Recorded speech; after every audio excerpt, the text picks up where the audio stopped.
ਕਰਨ ਮਹਿਰਾ ਤੇ ਨਿਸ਼ਾ ਰਾਵਲ ਦੀ ਘਰੇਲੂ ਲੜਾਈ ਹੁਣ ਬਾਹਰ ਆ ਚੁੱਕੀ ਹੈ। ਘਰੇਲੂ ਹਿੰਸਾ ਦਾ ਆਰੋਪ ਕਰਨ ਮਹਿਰਾ ਤੇ ਵੀ ਲੱਗਾ ਹੈ, ਜਿਸ ਨੂੰ ਕਰਨ ਮਹਿਰਾ ਲਗਾਤਾਰ ਨਾਕਾਰ ਰਿਹਾ ਹੈ ਤੇ ਉਹਨਾਂ ਦਾ ਕਹਿਣਾ ਹੈ ਕਿ ਮੈਂ ਐਸਾ ਕੁਝ ਵੀ ਨਹੀਂ ਕੀਤਾ। ਤੇ ਹੁਣ ਇਸ ਲੜਾਈ ਦੇ ਵਿੱਚ ਕਰਨ ਮਹਿਰਾ ਦਾ ਕਹਿਣਾ ਹੈ ਕਿ ਉਹਨਾਂ ਨੂੰ ਲੱਗਦਾ ਹੈ ਕਿ ਉਹਨਾਂ ਦਾ ਬੇਟਾ ਉਸ ਦੀ ਪਤਨੀ ਦੇ ਨਾਲ ਬਿਲਕੁਲ ਵੀ ਸੇਫ ਨਹੀਂ ਹੈ। ਕਈ ਸਾਲਾਂ ਤੋਂ ਇਹਨਾਂ ਦੇ ਰਿਸ਼ਤੇ ਦੇ ਵਿੱਚ ਖਟਾਸ ਆ ਗਈ ਸੀ, ਲੇਕਿਨ ਹੁਣ ਡਿਵੋਰਸ ਦੀਆਂ ਗੱਲਾਂ ਚੱਲ ਰਹੀਆਂ ਸੀ। ਐਲੂਮਨੀ ਦੇ ਡਿਸਕਸ਼ਨ ਦੇ ਉੱਤੇ ਦੋਹਾਂ ਦੇ ਵਿੱਚ ਗਰਮਾ ਗਰਮੀ ਇੰਨੀ ਵੱਧ ਗਈ ਕਿ ਦੋਹਾਂ ਦੀ ਕਾਫੀ फाइट भी हो गई सी, जिस दे उत्ते दोहां ने वख-वख पक्ष पेश कीते सी।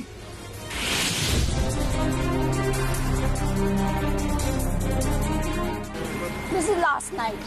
You know what, guys? This is not easy for me, okay? Especially I'm in the glamour world as well. I'm always used to looking pretty, talking to the camera with makeup on, giving each other strength. बिल्कुल ही बेबुनियाद आप पे इल्ज़ाम लगाए गए हैं because पिछले 3 साल से हमारा जो रिलेशन है काफ़ी स्ट्रेंज चल रहा है। मैं चाह नहीं रही थी, 14 साल हो गए हैं हमारे रिश्ते को, 9 साल शादी को हुए हैं। इतने सालों में भी बहुत कुछ हुआ बट किसी को कुछ पता नहीं चला। फाइनेंशियल्स की बात हो रही थी कि मतलब क्या हमें मिलना चाहिए, क्या होना चाहिए एंड एक सर्टेन पोर्शन ऑफ एलिमनी क्या होनी चाहिए। सो उस पे फिर हमारा हुआ कि जो आप कह रहे हैं वो मैं नहीं दे सकता, क्योंकि मैंने उसको कल पहली बार सुनाया कि जो तुमने क्या, तुम बहुत ही गंदे आदमी हो, तुम इतने गंदे हो। I said everything that I should have, जो अननेचुरल नहीं है। किसी को भी गुस्सा आएगा तो बोलेगा, बट मैंने बॉटल अप करके रखा था वो इतने दिनों से। So Karan got upset. He stood up and he left. मुझे लगा वो कमरे के बाहर चला गया। जैसे ही मैं कमरे के बाहर जाने लगी, he held my hair and he pushed me on the wall.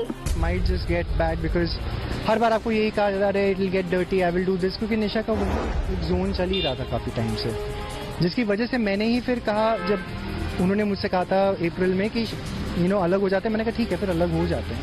And then she said कि मैं अब दिखाती तो क्या करती हूँ। एंड देन शी जस्ट मतलब I was washing hair and I just turn, जब ये स्टेटमेंट सुनी और देखा कि वो पीछे जाके बाथरूम की दीवार में सीधा के सर मार गया। फिलहाल दोहे एक दूसरे दी गलतियां कर रहे ने। निशा रावल भी बेटे दी कस्टडी चाहती है ते करण मेहरा भी अपने बेटे नू अपने कोल रखना चाहता है ते कहना है उन्हां दा कि निशा रावल कोल उन्हां दा बेटा सेफ नहीं रहेगा।